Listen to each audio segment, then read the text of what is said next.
Everyone, इस video में हम भारतीय अर्थव्यवस्था के उन प्रश्नों की चर्चा करेंगे जो हमारी परीक्षाओं में बार बार पूछे जाते हैं और ये किसी भी एक दूसरी परीक्षा के लिए महत्वपूर्ण फैक्ट्स हैं। ठीक है, और ये जो स्पीडी होती है उससे ये लिया गया है। तो आइए शुरू करते हैं।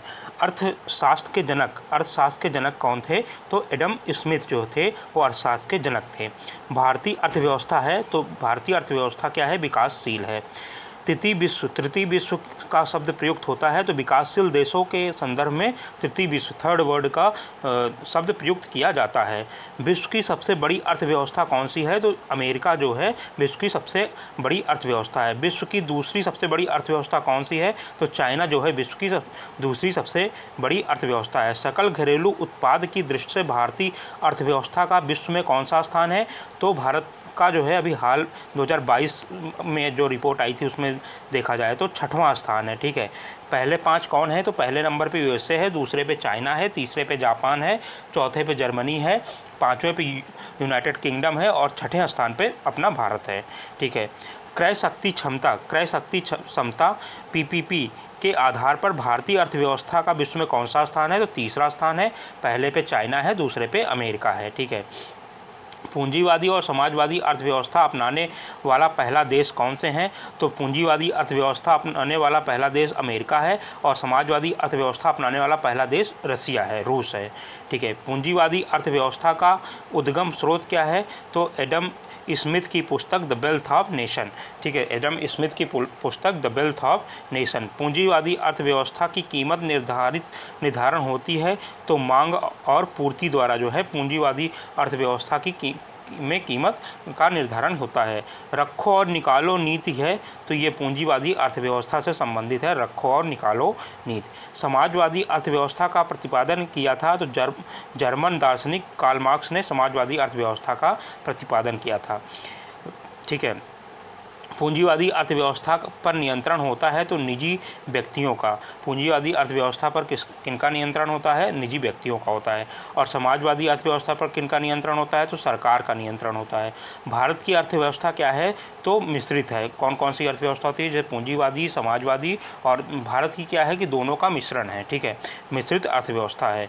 मिश्रित अर्थव्यवस्था का अर्थ क्या है? तो निजी तथा सार्वजनिक क्षेत्रों का अस्तित्व जो है ये मिश्रित अर्थव्यवस्था का अर्थ है। क्या है? निजी और सार्वजनिक क्षेत्रों का अस्तित्व जो है ये निजी अर्थव्यवस्था का अर्थ है। मिश्रित अर्थव्यवस्था का सुझाव दिया था तो अर्थशास्त्री जॉन मेनार्ड किंग्स ने मिश्रित अर्थव्यवस्था का सुझाव दिया था। मिश्रित अर्थव्यवस्था अपनाने वाला विश्व का पहला देश कौन सा है? तो वो फ्रांस है। ठीक है, बंद अर्थव्यवस्था का अर्थ है कि जहां आयात और निर्यात, जिस देश में आयात निर्यात दोनों बंद हैं वो बंद अर्थव्यवस्था, क्लोज इकोनॉमी का कहा जाएगा।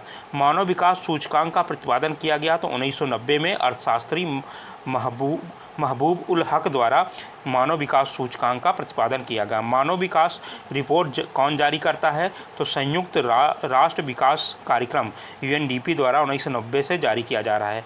मानव विकास सूचकांक का आकलन किस आधार पर होता है? मतलब कौन से पैरामीटर्स होते हैं जिन पे मानव विकास सूचकांक को नापा जाता है? तो नंबर 1 होता है आपका जीवन प्रत्याशा, नंबर 2 शिक्षा का स्तर और प्रति व्यक्ति आय तीसरा जो है। 3 पैरामीटर्स हैं जिन पे जो है मानव विकास सूचकांक का आकलन किया जाता है। कौन कौन से हैं? तो ये इंपॉर्टेंट है, परीक्षाओं में बार बार पूछा जाता है। जीवन प्रत्याशा, शिक्षा का स्तर, नंबर 1 जीवन प्रत्याशा, नंबर 2 शिक्षा का स्तर, नंबर 3 प्रति व्यक्ति आय। भारत में पहली मानव विकास रिपोर्ट जारी की थी तो अप्रैल 2002 में भारत ने पहली मानव विकास रिपोर्ट जारी की थी। भारत ने मानव विकास रिपोर्ट को कौन प्रकाशित करता है? तो भारत में नीति आयोग जो है मानव विकास रिपोर्ट को प्रकाशित करता है। राज्य स्तरीय मानव विकास रिपोर्ट जारी करने वाला भारत का पहला राज्य कौन था? तो मध्य प्रदेश ने राज्य स्तरीय मानव विकास रिपोर्ट जारी करने वाला भारत का पहला राज्य था। HDI जो मानव विकास रिपोर्ट 2022 जो लेटेस्ट रिपोर्ट है उसमें मानव विकास के मामले में भारत का स्थान क्या है? तो वो है 131वां। 188 देशों में भारत की रैंक कितनी है? 131 है। जो लेटेस्ट वाला भी 2022 में रिपोर्ट आया है उसके अनुसार भारत की रैंक कितनी है? 131 है। ठीक है, आर्थिक गतिविधियों के आधार पर अर्थव्यवस्था के 3 क्षेत्रों में विभाजित किया जाता है तो वो कौन सा 3 क्षेत्र हैं जिनको जो है जिसमें जो है अर्थव्यवस्था को विभाजित किया जाता है। तो प्राथमिक क्षेत्र है, द्वितीयक क्षेत्र है और तृतीयक क्षेत्र है। देखते हैं प्राथमिक क्षेत्र किससे संबंधित है। तो प्राथमिक क्षेत्र में क्या क्या आता है, के अंतर्गत क्या क्या आता है। तो कृषि आता है, पशुपालन आता है, खनन, वानिकी और मत्स्य पालन। कृषि, पशुपालन, खनन, वानिकी और मत्स्य पालन ये प्राथमिक क्षेत्र से संबंधित है। द्वितीयक क्षेत्र से क्या के अंतर्गत क्या क्या आता है। तो विनिर्माण, निर्माण, विद्युत और जलापूर्ति। विनिर्माण, विद्युत और जलापूर्ति ये द्वितीयक क्षेत्र से संबंधित है। तृतीयक क्षेत्र से संबंधित है। तृतीयक क्षेत्र के अंतर्गत क्या क्या आता है। तो सेवा क्षेत्र, चिकित्सा, परिवहन, शिक्षा, बैंकिंग, बीमा, होटल। सेवा, चिकित्सा, परिवहन, शिक्षा, बैंकिंग, बीमा और होटल ये सब तृतीयक क्षेत्र के अंतर्गत आते हैं। ठीक है। सकल घरेलू उत्पाद में प्राथमिक क्षेत्र, द्वितीयक क्षेत्र और तृतीयक क्षेत्र का योगदान कितना है। तो ये देखिए लगभग 17%, 31% और 53.66% योगदान है। सर्वप्रथम राष्ट्रीय आय की गणना की गई थी, कब की गई थी। तो 1867-68 में दादा भाई नौरोजी द्वारा सर्वप्रथम जो है तो राष्ट्रीय आय की गणना की गई थी और तब जो है प्रति व्यक्ति जो है 20 रुपये बताया गया था दादा भाई नौरोजी द्वारा। दादा भाई नौरोजी की पुस्तक का नाम क्या था। तो poverty and un-British rule in India था, जिसमें इन्होंने बताया था धन के निष्कासन का सिद्धांत।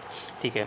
धन निष्कासन सिद्धांत का प्रतिपादन किसने किया था। दादा भाई नौरोजी ने, जिसमें उन्होंने बताया था कि अंग्रेज कैसे भारत का पैसा जो है अपने विदेशों में ले जा रहे हैं। ठीक। वैज्ञानिक आधार पर राष्ट्रीय आय की गणना की गई थी। तो 1931-32 में बी.के.आर. राव द्वारा जो है वैज्ञानिक आधार पर राष्ट्रीय आय की गणना की गई थी और तब प्रति व्यक्ति आय जो है 62 रुपये का आकलन किया गया था। स्वतंत्रता पश्चात भारत सरकार द्वारा राष्ट्रीय आय समिति का गठन किया गया। कब किया गया। तो 4 अप्रैल 1949 को भारत सरकार द्वारा राष्ट्रीय आय समिति का गठन किया गया। राष्ट्रीय आय का सबसे बड़ा सरकारी अनुमान दिया। तो राष्ट्रीय आय का सबसे पहले सरकारी अनुमान दिया था वाणिज्य मंत्रालय ने 1948-1949 में। वर्तमान में राष्ट्रीय आय की गणना कौन करता है। तो केंद्रीय सांख्यिकी कार्यालय, अब इसे जो है NSO कर दिया गया है, नेशनल स्टैटिस्टिकल ऑर्गेनाइजेशन, राष्ट्रीय सांख्यिकी संगठन कार्यालय। ठीक है। जिसमें जो है CSO और NSSO को मर्ज कर दिया गया है। ठीक है। केंद्रीय सांख्यिकी संगठन की स्थापना कब हुई थी। तो 2 मई 1951 को जो है केंद्रीय सांख्यिकी संगठन की स्थापना हुई थी, जिसका मुख्यालय नई दिल्ली में है।